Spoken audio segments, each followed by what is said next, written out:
Welcome back. While the mighty gods like Zeus and Poseidon, and legendary heroes such as Hercules and Achilles often steal the spotlight in Greek mythology, there's a whole world of intriguing characters waiting to be explored. In this video, we're turning the spotlight on the enigmatic witches and sorceresses who wielded power and magic in the ancient tales. These fascinating figures aren't just footnotes in the mythological stories. They played pivotal roles, shaping the destinies of gods and mortals alike. So if you're looking for something beyond the usual tales of heroism and divine exploits, stay tuned as we delve into the spellbinding stories of Greek mythology's most powerful witches. Goddess of witchcraft, Hecate, also called Hecate, is a prominent deity in Greek mythology, revered as the goddess of witchcraft, magic, the night, the moon, ghosts, and necromancy. Her origins and attributes make her a fascinating figure, embodying a blend of protective and liminal qualities that have captured human imagination for centuries. Hecate is the daughter of the titans Perseus and Asteria, making her a second-generation titan. Perseus, her father, is often associated with destruction and peace, while Asteria, her mother, is linked to the stars and prophetic dreams. This lineage situates Hecate within a powerful familial context, emphasizing her connection to both celestial and earthly realms. Hecate is believed to derive from the Greek word hekatos, meaning worker from afar. Hecate's name suggests her capability to affect events from a distance, underscoring her mystical and magical prowess. Torches are often associated with her ability to illuminate the darkness and reveal hidden truths. Teas signify her control over access to various realms, including the underworld. Serpents and dogs are also sacred to Hecate, symbolizing her connection to the underworld and her role as a protector and guide of souls. Hecate's powers encompass the heavens, earth, and sea, making her a goddess of wide-reaching influence. She is especially revered as a protector of boundaries, whether they be physical locations like crossroads and doorways, or metaphorical thresholds between life and death. Her liminal nature allows her to operate in spaces that other deities might not, giving her a unique role in Greek mythology. As a goddess of witchcraft, Hecate presides over magic and spells, often invoked in rituals that seek to harness supernatural powers. She is also closely linked to necromancy, the practice of communicating with the dead, and is seen as a guide for souls traveling to the underworld. Hecate's worship was widespread in ancient Greece, with shrines and altars dedicated to her at crossroads and in household entrances. Her role as a protector and guardian made her a beloved deity in private and public worship.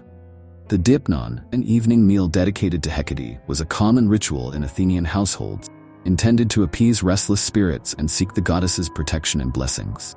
Hecate is depicted in various forms, often as a triple-bodied figure, symbolizing her tripartite nature as maiden, mother, and crone. This representation underscores her dominion over the past, present, and future, and her influence over the three phases of the moon: full, half, and new. Persephone, the daughter of Demeter, goddess of the harvest, and Zeus, was abducted by Hades, the god of the underworld, while she was picking flowers in a meadow. This sudden and violent act threw Demeter into deep grief and despair, causing her to wander the earth in search of her lost daughter. As Demeter's sorrow grew, the earth began to wither, leading to a barren period with no growth. Hecate, known for her liminal nature and association with the night and the moon, heard Persephone's cries during her abduction.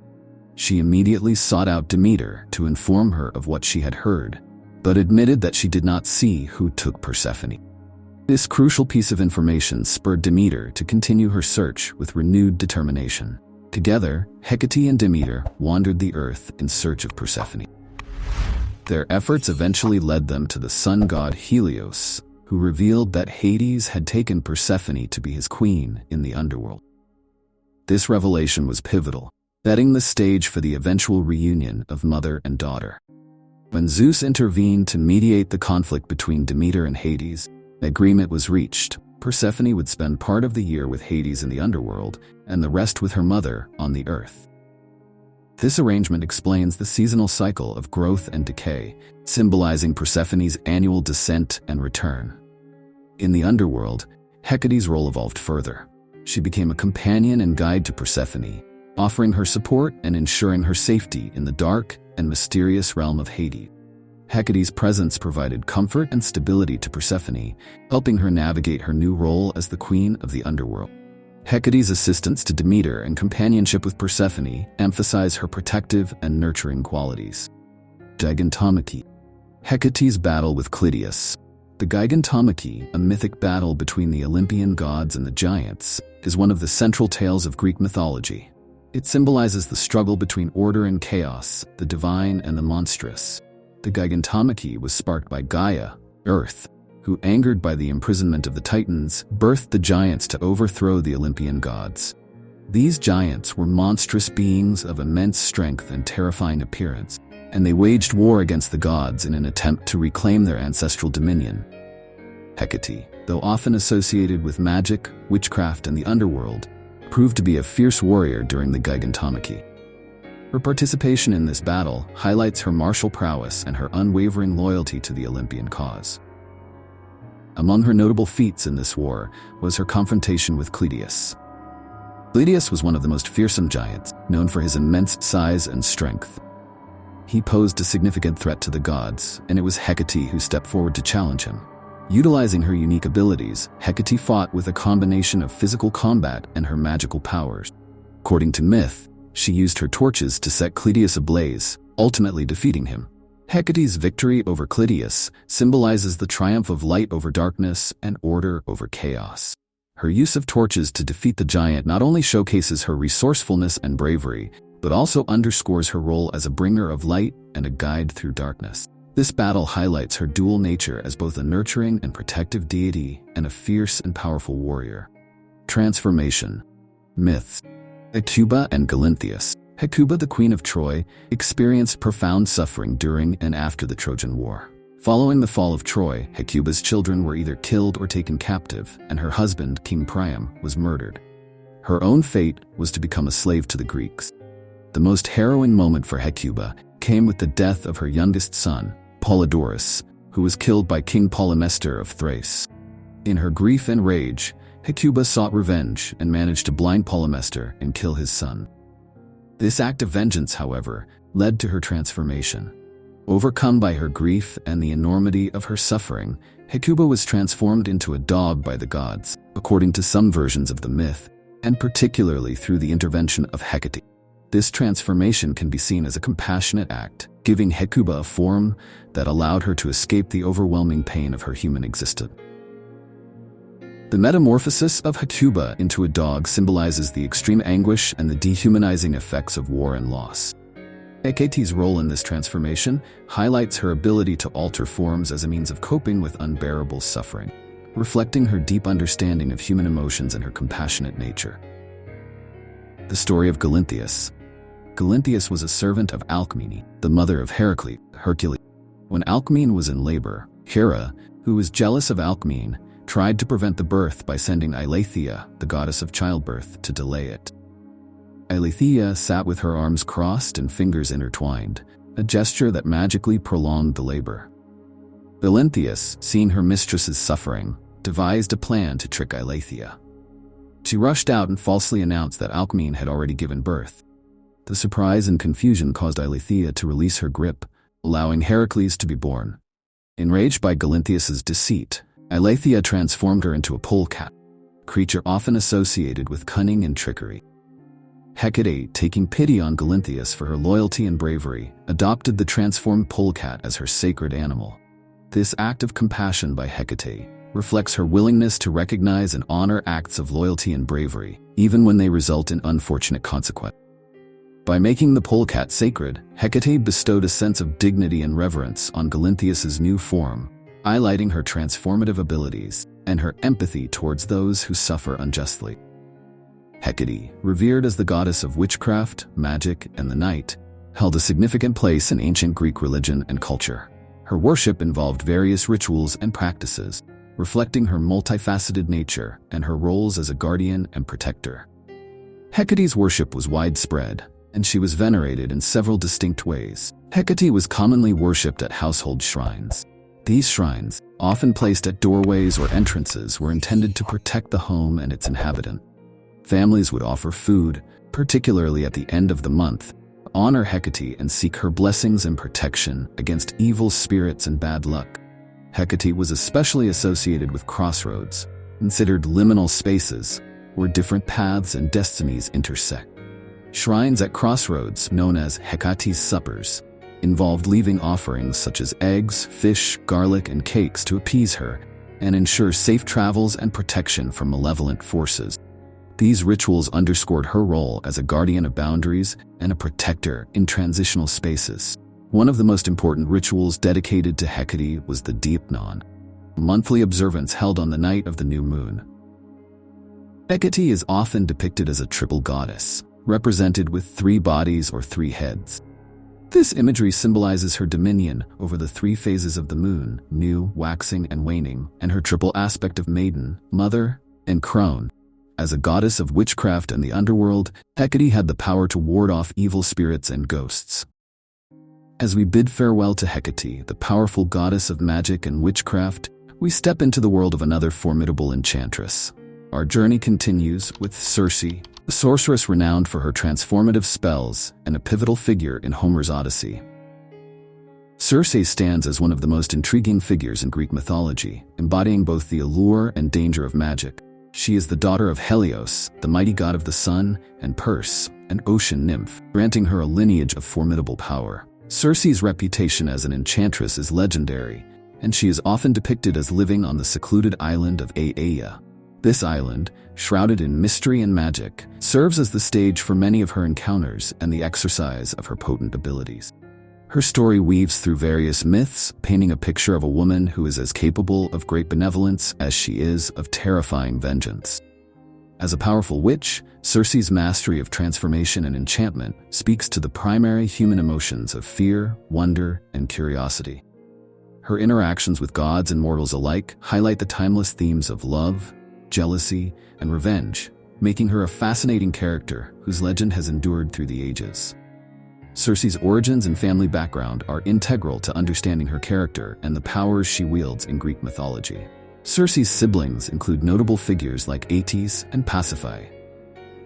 Aeetes is the king of Colchis, known for his role in the myth of Jason and the Golden Fleece.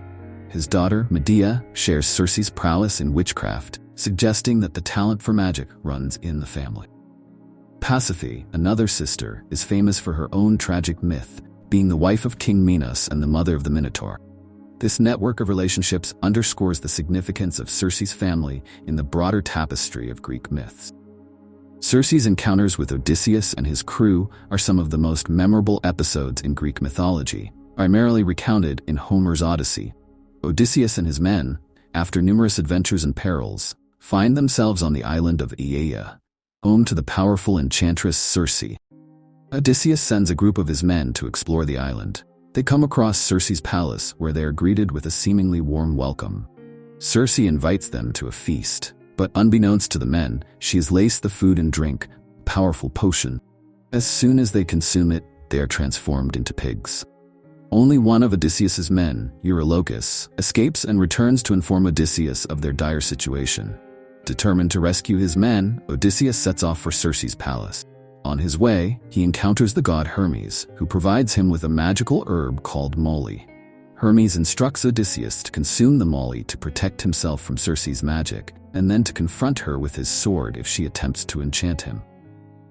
When Odysseus reaches Circe's palace, follows Hermes' advice. As Circe attempts to cast her spell, Odysseus, protected by the moly, is unaffected.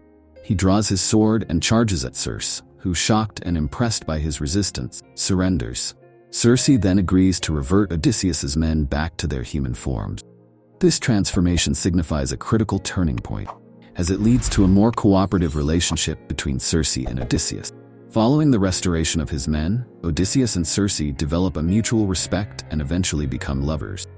Odysseus and his crew end up staying on Aeaea for a year, enjoying the comfort and hospitality provided by Circe. During this time, Circe shares crucial knowledge with Odysseus about the challenges he will face on his journey home, including advice on how to navigate past the Sirens, Scylla, and Charybdis. After a year, Odysseus's men remind him of their ultimate goal, to return to Ithaca. Heeding their plea, Odysseus approaches Circe, who, although saddened by his imminent departure, assists them by providing further guidance. Circe's instructions prove invaluable as Odysseus continues his voyage, underscoring her complex role as both a formidable sorceress and a helpful ally. Circe's encounter with Odysseus highlights her dual nature. She is both a powerful, potentially dangerous figure and a wise, benevolent helper. This duality makes her one of the most intriguing characters in Greek mythology, embodying the complexities of power, transformation, and human emotions. Circe's unrequited love for Glaucus, a sea god, plays a central role in showcasing her vulnerability and emotional depth. Glaucus, originally a mortal fisherman, transformed into a sea deity after consuming a magical herb. This transformation granted him divine powers, including the ability to prophesy. But it also led to his isolation and longing for companionship. When Glaucus encountered the beautiful nymph Scylla, he fell deeply in love with her. However, Scylla was repulsed by his fish-like appearance and rejected his advances. Heartbroken, Glaucus sought Circe's help, hoping her magic could win Scylla's affection. Instead, Circe herself fell in love with Glaucus and proposed her love to him.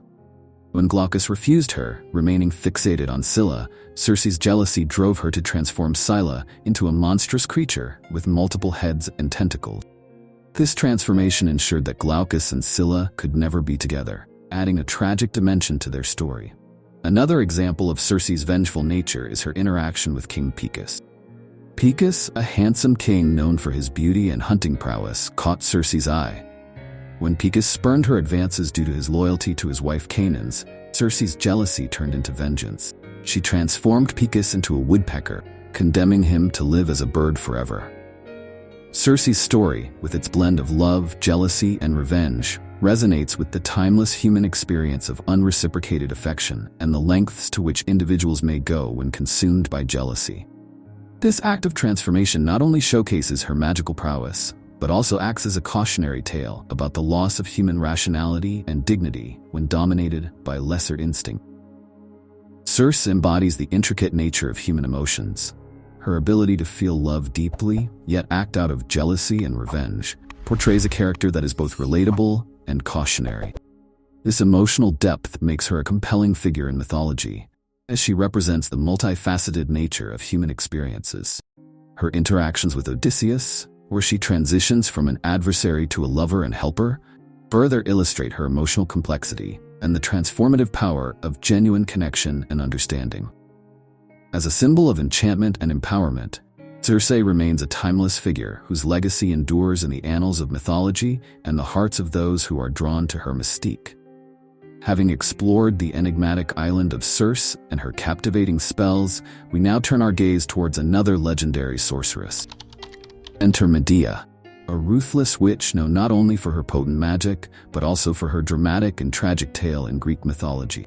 While Medea was the daughter of King Hades of Colchis and the Oceanid Edea, placing her among the noblest of lineages. Her grandfather was Helios, the mighty sun god, which imbued her with a celestial connection and an aura of divine power. Adding to her mystique and magical prowess, Medea was the niece of Circe, one of the most powerful sorceresses in Greek mythology. This heritage not only shaped her extraordinary abilities in magic and sorcery, but also foreshadowed the dramatic and tragic events of her life. From a young age, Medea displayed extraordinary magical abilities, setting her apart from ordinary mortals. Her lineage gave her an innate talent for magic and sorcery, skills she honed under the tutelage of Hecate, the goddess of witchcraft. Medea's mastery of potions, herbs, and spells was unparalleled, and she soon became renowned for her magical prowess across the ancient world. One of her most remarkable abilities was rejuvenation, a rare and powerful skill. This was vividly demonstrated in the legend of the Cauldron of Herbs, where she restored the youth of Jason's elderly father, Aeson. By using her knowledge of magical herbs and potions, she brewed a concoction so potent that it could reverse the effects of aging, a testament to her profound understanding of the mystical arts. Medea's association with Hecate further deepened her abilities. Hecate, often depicted as the goddess of the moon, ghosts, and magic, was known for her dark and mysterious powers. Under Hecate's guidance, Medea learned to harness the power of the moon and the natural world, using it to create powerful spells and enchantments. This connection to Hecate also tied Medea to the darker aspects of witchcraft, imbuing her with the ability to perform formidable and sometimes terrifying feats of magic. Her abilities were not limited to healing and rejuvenation. Medea was skilled in crafting potions, could induce sleep, inspire love, or bring about death. She could manipulate the natural world, bending it to her will through her enchantments. This made her both a revered and feared figure, as those who sought her help knew that her powers could bring both great blessings and dreadful curses. As Medea's reputation as a sorceress grew, so did the tales of her magical deeds. People whispered of her ability to summon spirits, control the elements, and even transform the physical forms of those around her. Her talents were not just for display. They were practical tools she used in the complex and often dangerous world, ancient Greek politics and mythology. It was these extraordinary abilities that caught the attention of the gods, leading to her fateful encounter with Jason. The gods Hera and Aphrodite, recognizing her potential and the role she could play in their plans, caused Medea to fall deeply in love with Jason. This divine intervention set the stage for one of the most famous and tragic tales in Greek mythology, where Medea's powers and emotions would intertwine in a story of love, betrayal, and revenge. Medea's life took a pivotal turn when she met Jason, the leader of the Argonauts, on his quest for the Golden Fleece. This legendary adventure brought Jason and his crew to Colchis, where Medea resided. The Golden Fleece, a symbol of authority and kingship, was guarded by King Ates and a fearsome, never-sleeping dragon. It was believed that whoever possessed the fleece would rule as a great and just king. Hera and Aphrodite, the powerful goddesses, orchestrated Medea's encounter with Jason. They caused her to fall deeply in love with him, knowing her formidable magical skills would be essential for Jason to succeed in his quest. Enchanted by divine influence, Medea's heart burned with passion and devotion for Jason, compelling her to betray her own family and homeland to aid him. Medea's first act of love and loyalty was to help Jason overcome the impossible tasks set by her father. Hades, wary of Jason and his intentions, challenged him to yoke 2 fire-breathing bulls and plow a field with them. The bulls, sacred creatures with bronze hooves, were terrifying and invincible to ordinary mortals. Medea, driven by her love for Jason, provided him with a magical ointment that rendered him invulnerable to the bull's flames. With this protection, Jason managed to tame the bulls and plow the field, much to the astonishment of Hades and the Colchians. The next challenge involved sowing the field with dragon's teeth, would sprout into an army of fierce warriors known as the Spartoi. Medea, well-versed in the lore of her land, advised Jason on how to deal with these fearsome opponents. She instructed him to throw a rock among the Spartoi, causing them to turn on each other in confusion. Following her counsel, Jason successfully defeated the Spartoi, completing the second task. Final and most daunting obstacle was the dragon guarding the Golden Fleece. This serpent, enormous and sleepless, coiled around the sacred tree where the fleece hung. Once again, Medea's magical expertise proved invaluable. She concocted a potion from powerful herbs that lulled the dragon into a deep slumber. The dragon subdued, Jason seized the Golden Fleece and prepared to flee Colchis. Medea's aid did not end with the acquisition of the fleece. She orchestrated their escape, demonstrating both her cunning and ruthlessness. As they fled, Medea killed her own brother, Apsyrtus, and scattered his dismembered body parts in the sea. This heinous act delayed her father, Aes, as he stopped to collect and bury his son's remains, allowing Medea and Jason to escape. This series of events marked the beginning of Medea's tragic saga, intertwining her fate irrevocably with Jason's. Her actions, driven by an intense mix of love, loyalty, and desperation, showcased her profound abilities and set the stage for the dramatic and sorrowful events that would follow. Medea's magic, combined with her fierce emotions, painted her as a figure both heroic and tragic, capable of immense love and devastating vengeance. Their return to Iolcus, Jason's homeland, was fraught with further trials. Jason's uncle, King Peleus, had usurped the throne from Jason's father and refused to relinquish power even with the return of the Golden Fleece.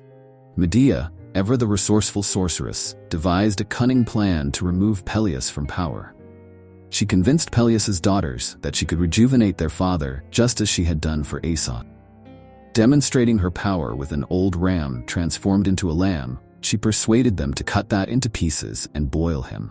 However, Medea did not add the necessary herbs, and Peleus was killed by his own daughters, leaving the throne vacant. This act of deception and murder further alienated Medea and Jason from the people of Iolcus, resulting in their exile to Corinth. Here, despite Medea's unwavering support and sacrifices, Jason's betrayal awaited, sowing the seeds of future tragedy and heartache. In Corinth, Medea and Jason initially found some semblance of peace and stability. They had 2 sons, and Medea continued to use her knowledge and skills to support her husband. However, the tranquility of their lives was short-lived. Jason, ever ambitious, sought to improve his social and political standing. This led him to betray Medea in one of the most heart-wrenching episodes of her life. Jason decided to marry Glauce, the daughter of King Creon of Corinth. This marriage promised Jason not only royal favor but also the possibility of ascending to the throne. To Jason, this union seemed a logical step to secure a prosperous future. However, for Medea, it was the ultimate betrayal. Jason's decision shattered her heart and her sense of loyalty and justice. She had sacrificed everything for him: home, her family, her very soul. King Creon, fearing Medea's wrath and her formidable powers, decreed that she and her children be exiled from Corinth immediately. Medea pleaded for one more day to make arrangements for her sons, a request that Creon, underestimating her resolve and cunning, granted. This day of reprieve allowed Medea to plan a revenge that would leave a permanent scar on Jason's life. Medea's revenge was as calculated as it was cruel. She crafted a beautiful robe and a golden coronet imbued with potent poisons. Pretending to offer a conciliatory gift, she sent these items to Glauce through her children. Unaware of the deadly nature of the gifts, Glauce donned the robe and coronet. The poison acted swiftly and violently, engulfing her in flames. King Creon, in a desperate attempt to save his daughter, also succumbed to the toxic flames, dying a horrific death alongside Glauce. But Medea's vengeance did not stop with the destruction of Glauce and Creon. To inflict the deepest wound on Jason, she resolved to murder her own children. This decision was not made lightly. It was a calculated act of retribution designed to obliterate Jason's future and legacy. Medea believed that taking away what Jason loved most would make him suffer profoundly, far beyond the physical pain he could ever endure. In a heart-wrenching and brutal act, Medea killed 2 sons. The sheer horror of this deed left Jason devastated. Medea's actions were the ultimate expression of her pain, anger, and sense of betrayal. As Jason confronted Medea, she escaped, leaving behind the ruins of their family and the corpses of their children. Medea's departure was as dramatic as her life. She fled Corinth in a chariot provided by her grandfather, Helios. This divine intervention allowed her to evade Jason's wrath and find refuge in Athens. After her devastating revenge in Corinth, Medea's life took on new dimensions as she fled to Athens. Her arrival in the city was not merely an escape from her past, but a new beginning marked by both alliance and further conflict. Medea's marriage to King Aegeus of Athens brought a temporary period of stability. With Aegeus, she bore a son, Medus, securing her place in the royal household. However, Medea's story was far from a simple resolution. In Athens, Medea's formidable reputation as a sorceress and a woman capable of extreme actions preceded her. Despite her attempt to start anew, her life was shadowed by her previous deeds. Medea's nature and her past eventually led to further intrigue. Her position in Athens was threatened by the arrival of Theseus, Aegeus' son from an earlier union, who had come to claim his rightful place in the kingdom. Seeing Theseus as a threat to her son Medus's future, Medea plotted against him. She attempted to poison Theseus, disguising her intentions under the guise of hospitality. During a feast, she presented Theseus with a poisoned cup of wine. However, Aegeus recognized Theseus' identity just in time and knocked the cup from his hands, revealing Medea's treachery. Her plan foiled, Medea was once again forced into exile, fleeing Athens to avoid punishment. From Athens, Medea's journey took her further east, where her son Medus established his own kingdom. According to various accounts, Medus became the ancestor of the Medes, people who would eventually form a significant empire in the ancient world. Medea's legacy thus extended beyond Greece, influencing other cultures and regions through her offspring. Medea's story, spanning from Colchis to Corinth and Athens, and finally to the lands of the Medes, is a saga of power, love, betrayal, and vengeance. Her actions and the intense emotions driving them made her both a tragic and formidable figure in Greek mythology. Medea was often portrayed as a woman who transcended the limitations placed on her by society, using her intelligence, cunning, and magical abilities to navigate a world dominated by men and gods. Her character embodies the duality of human nature, capacity for profound love and loyalty, as well as for ruthless vengeance. Medea's tale has been retold and reinterpreted through various forms of art and literature. From ancient plays to modern adaptations, her story resonates with audiences, highlighting themes of love, power, and the consequences of betrayal. As we leave behind the complex and heartrending story of Medea, we delve into a darker and more sinister realm. Meet Lamia, once beautiful queen transformed into a monster, known for her tragic curse and her haunting role in the myths of ancient Greece. Lamia, a multifaceted figure in Greek mythology, embodies a range of identities, including that of a witch, demon, and monstrous creature. Her tale is one of profound emotional resonance, intertwining themes of love, jealousy, vengeance, and transformation. These elements evoke fear, pity, and horror, reflecting deep-seated human anxieties and emotions. Lamia's story is not just a mythological narrative, but a lens through which we can explore the darker aspects of human nature and the consequences of divine and mortal actions. Lamia's origins are rooted in her royal lineage, where she is depicted as a beautiful and noble queen of Libya. Her extraordinary beauty and status initially positioned her among the admired figures in mythology.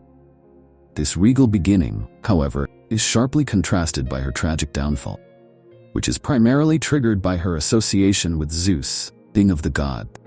Lamia's connection with Zeus is a central element in her story. She became one of Zeus's many lovers, a common motif in Greek mythology that often led to dire consequences due to the jealousy and wrath of Hera, Zeus's wife. Hera's intense jealousy and vindictive nature are well documented in numerous myths, where she frequently tormented the mortal and divine objects of Zeus's affection. The affair between Lamia and Zeus incited Hera's fury, setting off a chain of events that would drastically alter Lamia's fate. Hera's response to this infidelity was particularly severe in Lamia's case. Unlike other mortals who might have suffered Hera's wrath in more indirect or lesser ways, Lamia faced a series of devastating curses that marked her transition from a queen to a monstrous entity. Hera's curse on Lamia was multifaceted and exceptionally cruel. The most poignant aspect of this curse was the loss of Lamia's children. Different versions of the myth offer varying accounts of this loss. Some suggest that Hera killed the children directly, while others propose that Lamia, driven mad by grief and Hera's influence, killed them herself. This aspect of the myth highlights the intense psychological torment inflicted upon Lamia, as the death of her children was both a personal tragedy and a punishment from the gods. The emotional and mental anguish from losing her children was compounded by another aspect of Hera's curse: sleeplessness. Hera deprived Lamia of the ability to sleep, which not only prevented her from finding any respite or solace, but also contributed to her descent into madness. Her grief and rage, compounded by Hera's curses, physically and mentally transformed her. In many accounts, Lamia's appearance became serpentine, reflecting her inner turmoil and monstrous acts. Some myths describe her with a serpentine lower body, while others depict her as a monstrous sea serpent. This transformation symbolizes the external manifestation of her internal suffering and madness. As myths evolved, particularly during the Christian era, Lamia's story took on new dimensions. She transformed into a seductress, using her beauty to lure young men to their doom. This evolution in her character reflects changing societal fears and moral attitude, particularly those related to sexual morality and temptation. In this later portrayal, Lamia retained her monstrous nature but adapted it to become a symbol of dangerous allure and seduction. Lamia's ability to shapeshift and her use of beauty to deceive and destroy men aligned her with other mythological figures such as Lilith. Like Lilith, Lamia became a representation of the dark and destructive side of female sexuality and power. This transformation added a new layer to her character, portraying her as both a victim of divine cruelty and an active agent of seduction and destruction. After uncovering the sorrowful legend of Lamia, we shift our focus to a different kind of enchantress. Now we journey to the island of Ogygia, home to Calypso, the nymph who famously detained Odysseus with her charms and immortal beauty. Calypso is a fascinating figure in Greek mythology, known primarily from Homer's epic poem, The Odyssey. The name Calypso itself carries significant meaning, derived from the Greek word kalypto, means the concealer. This name aptly describes her role in the Odyssey, where she conceals the hero Odysseus from the world, detaining him on her island, Ogygia, for several years. Calypso's lineage as a daughter of Atlas, the titan who holds up the sky, places her in a unique position within Greek mythology. Atlas's punishment for participating in the Titanomachy, the war between the Titans and the Olympian gods, was to bear the weight of the heavens, a burden that symbolizes endurance and strength. In this context, Calypso's own story can be seen as a continuation of the themes of isolation and separation as she lives alone on her remote island. Ogygia, Calypso's home, is described as an enchanting and idyllic place, far removed from the mortal world. The island's isolation enhances Calypso's character as a figure of mystery and allure. The lush and fertile nature of Ogygia reflects the life-giving aspect often attributed to nymphs, who are typically associated with nature and its nurturing quality. However, this paradise-like setting also serves as a gilded cage for Odysseus. Calypso, as a nymph and daughter of the Titan Atlas, possesses a range of divine powers and attributes that distinguish her from mortals and even some other deities. One of her most notable abilities is her power over immortality. Calypso has the unique capability to bestow immortality upon mortals, an offer she extends to Odysseus during his stay on her island, Ogygia. This power underscores her divine nature and adds a complex layer to her interactions with Odysseus. The concept of immortality in Greek mythology is often depicted as both a blessing and a curse. For mortals, the allure of eternal life can be tempting, as it offers an escape from the inevitability of death.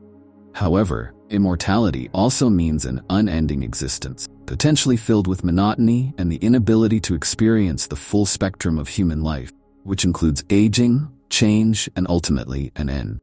Calypso's dominion over nature is another significant aspect of her divine powers. As a nymph, she is intrinsically connected to the natural world, and this connection is vividly portrayed through her control over the environment of Ogygia. The island itself is depicted as a paradisiacal haven, lush and abundant with greenery, fragrant flowers, and serene landscape.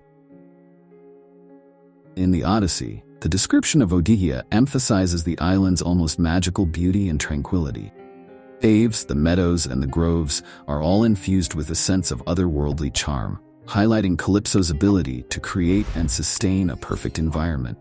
This control over nature extends to the seas surrounding the island, which she can calm or stir at will. Such command over natural elements underscores her status as a powerful deity and adds to the allure and mystique of her character. Calypso's powers over nature are not limited to the physical aspects of the island, but also include a profound influence on those who visit. Odysseus himself is enchanted by the island's beauty, though he remains steadfast in his desire to return home.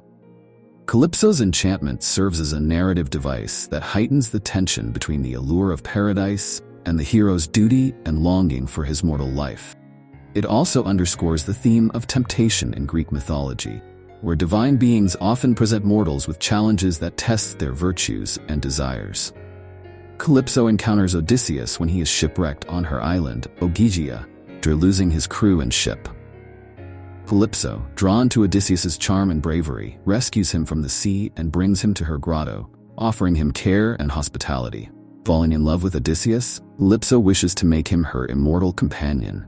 She offers him not only her love and a life of eternal youth, but also promises to make him immortal, sparing him from the pains and struggles of mortal life.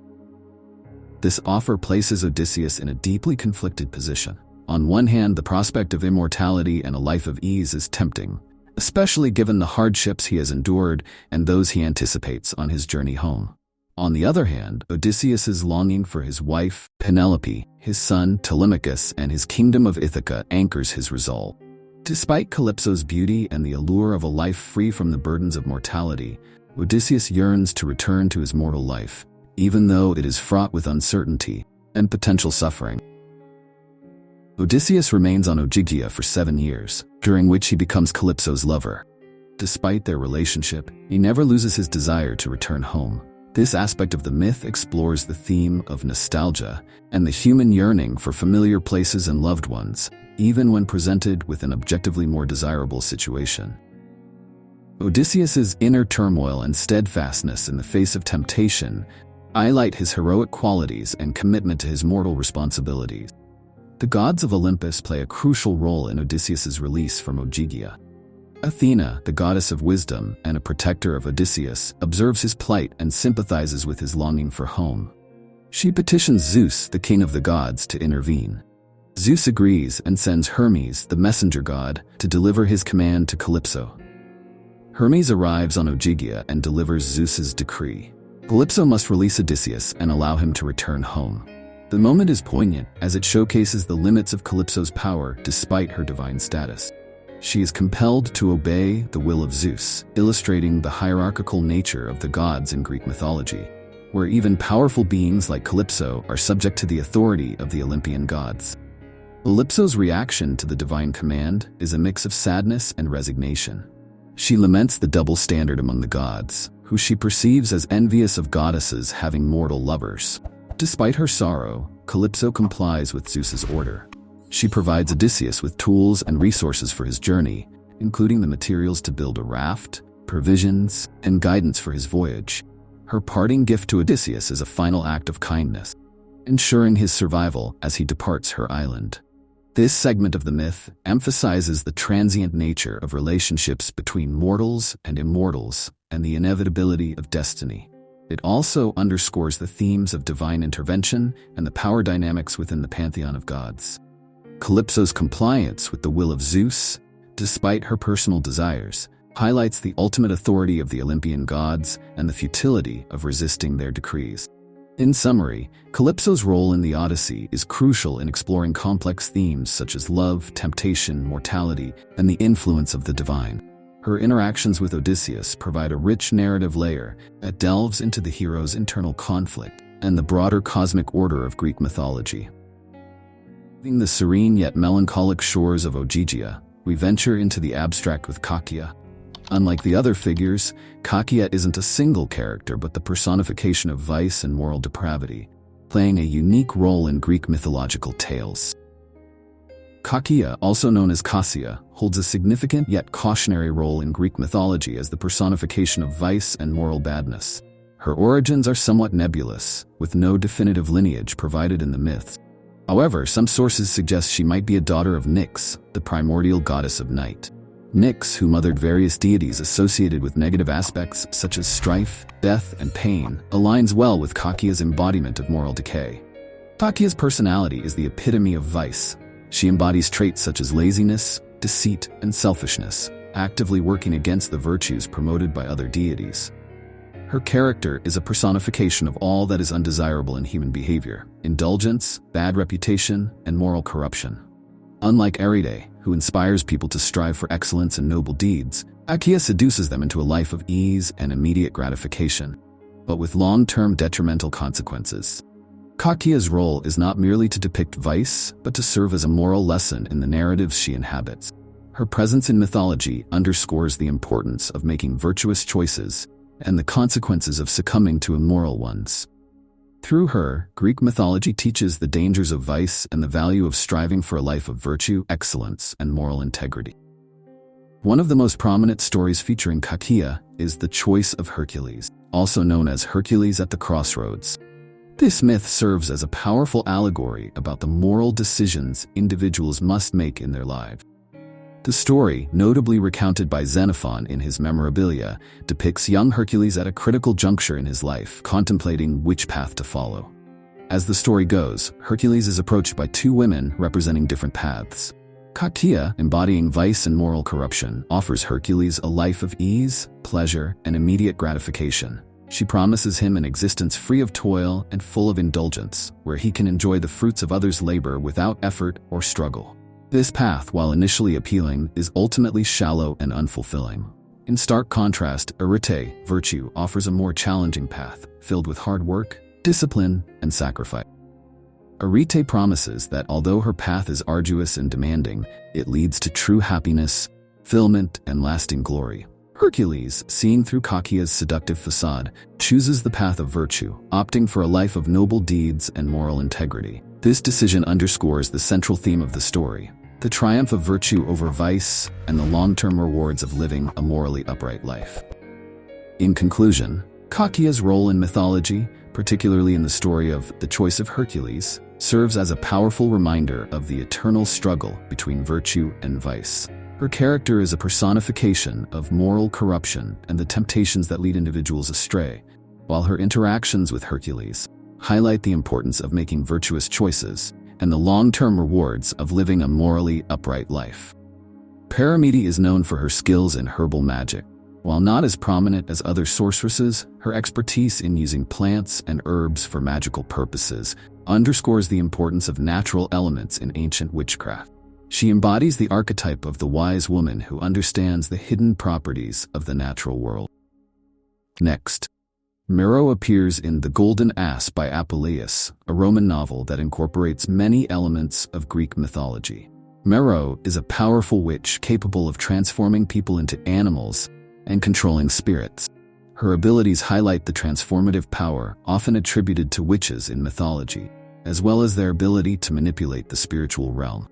Next, though not as famous as Circe or Medea, Thelxis is known for her enchanting beauty and ability to cast spells. Her name itself suggests enchantment and persuasion, reflecting her power to captivate and control those around her. Thelxis represents the seductive and alluring aspect of witches, who use their charm as much as their magic. Next, in Homer's Iliad, Agamede is mentioned as a healer and a sorceress who knows the properties of every plant in the world. This extensive knowledge makes her a formidable figure in Greek mythology, blending the roles of healer and witch. Agamede's character emphasizes the thin line between beneficial and harmful magic in ancient perception. Next, Pamphile appears in The Golden Ass as a Thessalian witch known for her ability to transform into animals. Thessalian witches were famed in ancient times for their potent and often dark magical practices. Pamphile's shape-shifting abilities highlight the theme of transformation, runs through many stories of witches, symbolizing their connection to the primal and mutable forces of nature. A notorious witch in Roman poetry, particularly in the works of Horace, Canidia is depicted as a malevolent sorceress who practices black magic. She uses potions and spells to control and torment her victim. Canidia's character serves as a warning against the misuse of magical powers and the fear of witchcraft prevalent in ancient societies. Next, also mentioned in Roman literature, Dipsas is an old witch skilled in potion making and spells. Her name suggests thirst, possibly alluding to the insatiable desire for knowledge. Power drives many witches. Dipsas represents the archetypal crone, embodying the wisdom and danger associated with aged sorceresses. Next, Scarlet Witch, or Wanda Maximoff, was introduced in Marvel Comics in the 1960s. Scarlet Witch's abilities include reality manipulation, allowing her to alter the fabric of reality itself. She also possesses powerful telekinesis and telepathy, and can generate and manipulate energy for various effects, such as force fields and energy blasts. Over time, her powers have grown, making her one of the most formidable characters in the Marvel Universe. Thank you for joining us on this journey through the ancient world of Greek witches. If you're as fascinated by these mystical tales as we are, don't forget to like, subscribe, and hit the bell icon for more captivating stories from Greek mythology. Until next time, stay curious and keep exploring the legends of the past on Hermes Mythology.